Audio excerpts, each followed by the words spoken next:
there are drones which are out there in agriculture which are used for spraying and stuff like that. They can take a payload typically of about 2 to 5 kilos.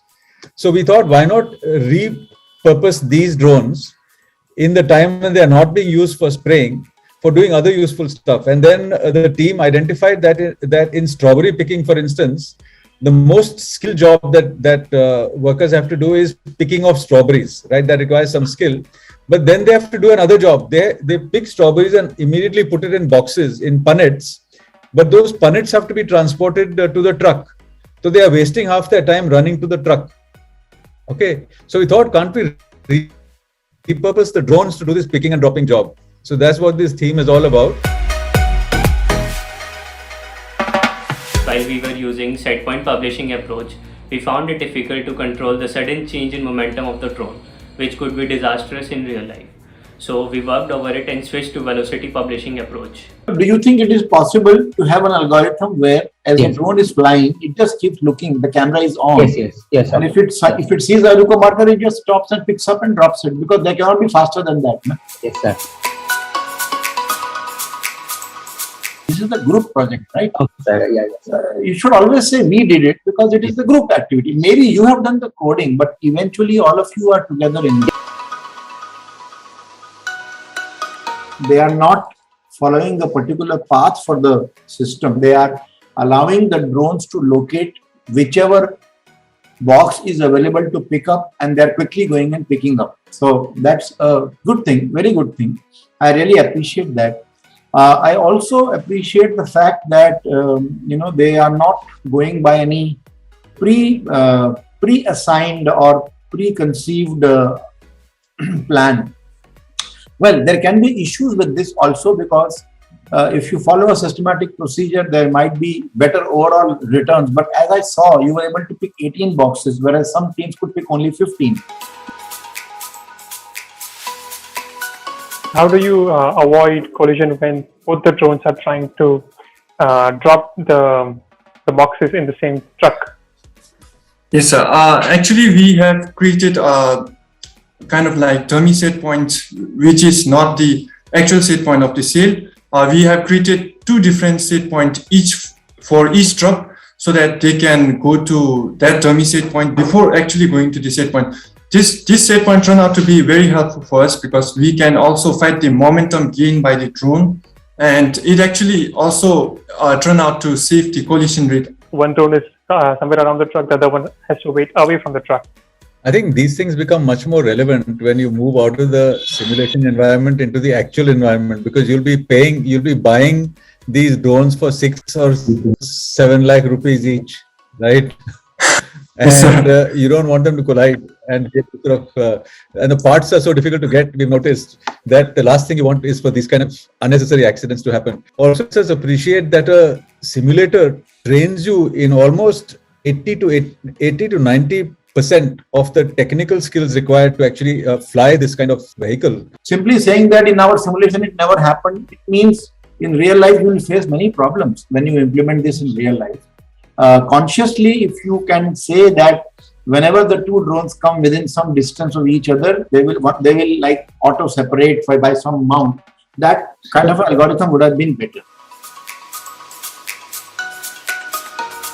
The another challenge that we faced was the uniqueness of the box. The boxes that were placed on the field were having a unique ID, but they were only having IDs like 1 and 2.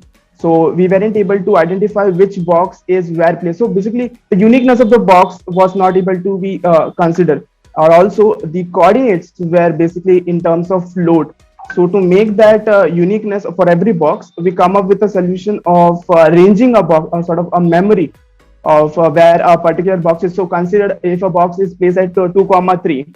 So we are considering a certain particular square just around the box, so that we can store that as a memory, and that the commander will be knowing that that box is placed at that particular position in the field, so that it can decide efficiently on which one is which. Real world scenario where you design a system like this, which is centrally controlled, right, in some sense, or centrally scheduled, stops working, then what is going to happen to your drone? Yeah, we have a recovery mechanism for that also. The drone thread is actually working in such a way, if it doesn't get any task or if the commander is failed, it will be returning to the home destination. We have implemented the return to home functionality. Like once, if anything fails, it will come back to its home position and land where it started from. What would happen if you scaled it up? What if you had 100 drones? Then what would happen? We program it basically in that way also. We program it for n number of drones so that the resource management is done properly among the commander and the drones as well. So in that way, we actually did in that similar case. Okay, so this is a very involved area of its own. This whole thing about distributed control, right? Yeah. Once you start getting into this space, you'll realize that there are many PhDs to be still done in this area, right? How to make robust and reliable system, right? Where you don't have a centralized control, because that's the biggest problem that exists, as Professor Parag said.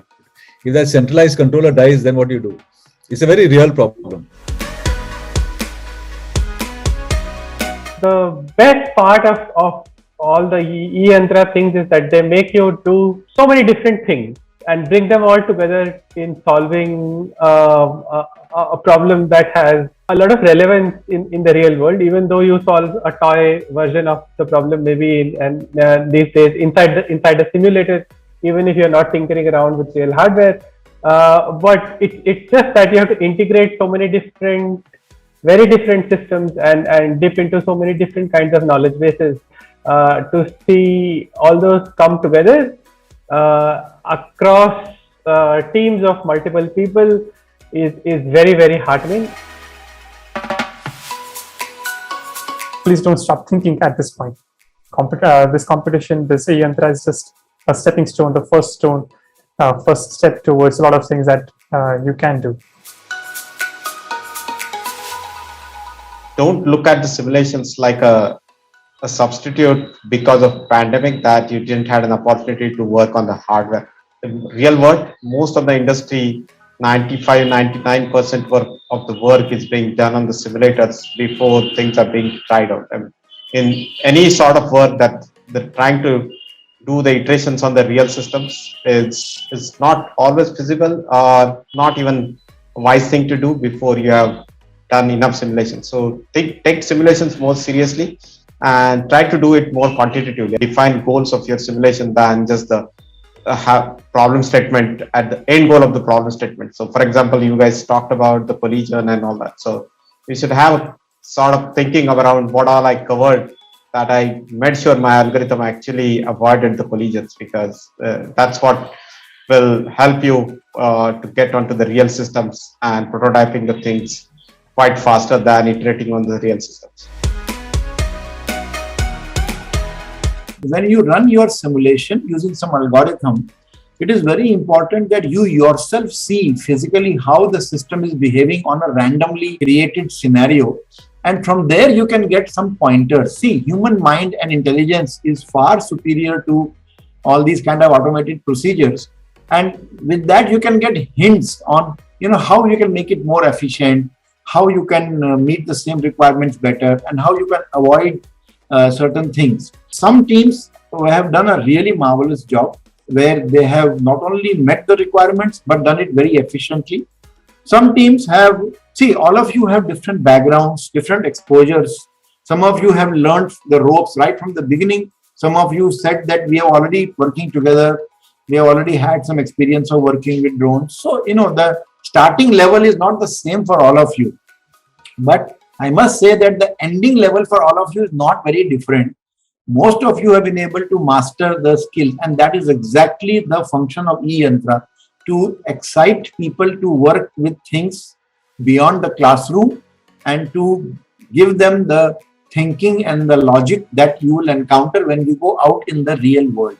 The journey is much more important than the destination in this case.